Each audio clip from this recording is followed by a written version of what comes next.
Duta Besar Republik Indonesia untuk Iran Roy Sumirat menyatakan tercatat ada 329 WNI berada di kota Teheran.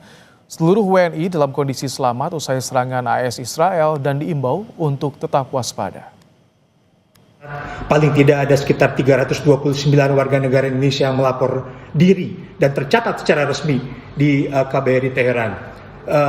Komunikasi ini sangat penting untuk kami dapat memberikan assessment yang paling tepat untuk memberikan bantuan dan perlindungan yang dibutuhkan oleh para WNI.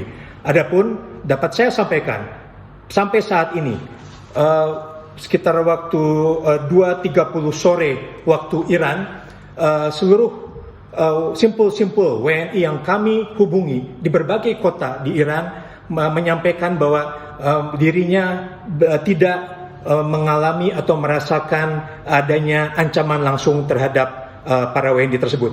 Namun demikian tentu saja KBRI tetap menghimbau agar para WNI mengambil langkah-langkah yang diperlukan guna melakukan pengamanan terhadap diri dan keluarganya masing-masing.